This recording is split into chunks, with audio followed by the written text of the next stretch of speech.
রাষ্ট্রের দুর্নীতিবিরোধী সংস্থা দুর্নীতি দমন কমিশন দুদক ২০০৪ সালে স্বাধীন কমিশন হিসাবে পথ চলা শুরু করে। তবে এই কমিশনের দীর্ঘ পথ পরিক্রমায় নানা আলোচনা সমালোচনা রয়েছে। আমরা সে আলোচনা যেতে চাই না, তবে আজকে যে বিষয়টা নিয়ে কথা বলতে চাই, গত ২ মাসের বেশি সময় ধরে দুর্নীতি দমন কমিশন কার্যত অচল অবস্থায় রয়েছে। কেন অচল অবস্থায়?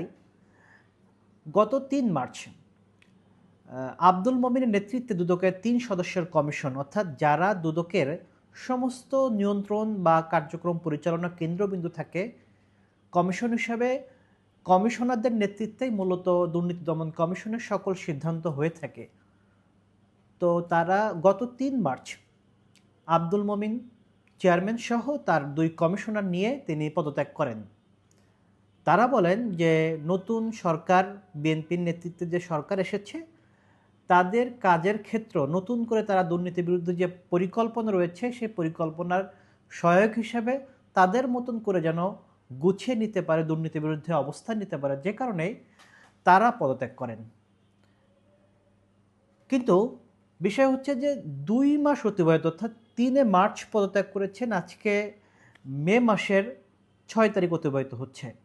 ২ মাসের বেশি সময় হতে চলেছে, এখন পর্যন্ত দুর্নীতি দমন কমিশনে কোনো নতুন করে এই কমিশন নিয়োগ, চেয়ারম্যান সহ ২ কমিশনার নিয়োগের সিদ্ধান্ত নিতে পারেনি বর্তমান সরকার।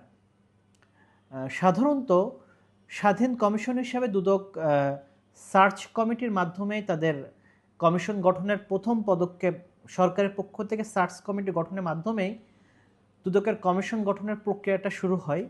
তবে এখন পর্যন্ত অদ্যাবধি সার্চ কমিটি গঠনের সেই প্রক্রিয়াটাও চূড়ান্ত হয়নি, অর্থাৎ সার্চ কমিটি গঠন করা হয়নি, যে কারণে এখন পর্যন্ত চেয়ারম্যান, কমিশন কোনো কিছুই নিয়োগ হয়নি।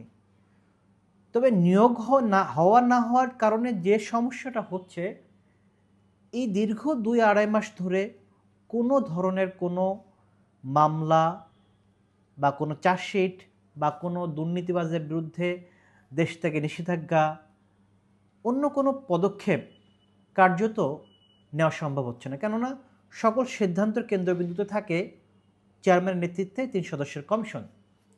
এর ফলে একদিকে যেমন দুদকে কার্যত স্থবিরতা দেখা দিয়েছে, অন্যদিকে যারা নানা অনিয়ম দুর্নীতির সাথে জড়িত, তাদের জন্য একটা বিশাল সুযোগ তৈরি হয়েছে।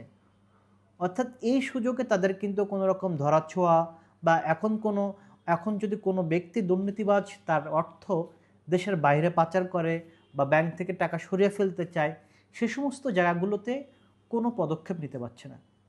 বর্তমান সরকার দ্রুত সময়ের মধ্যে সার্চ কমিটি গঠন করে নতুন আইনে হোক, নতুন অধ্যাদেশের আলোকে হোক বা ২০০৪ সালের আইনে হোক, যেভাবে হোক দ্রুত সময়ের মধ্যে কমিশন নিয়োগ দেওয়ার মাধ্যমে দুদকের কার্যপরিধি বা দুদকের কাজের পরিবেশটা ত্বরান্বিত করবে। একই সাথে যাদেরকে নিয়োগ দেওয়া হবে তারা যেন সৎ, দক্ষ এবং দুর্নীতির বিরুদ্ধে যেন শক্ত অবস্থান নিতে পারে, এমন ব্যক্তিদেরকে নিয়োগ দিবে।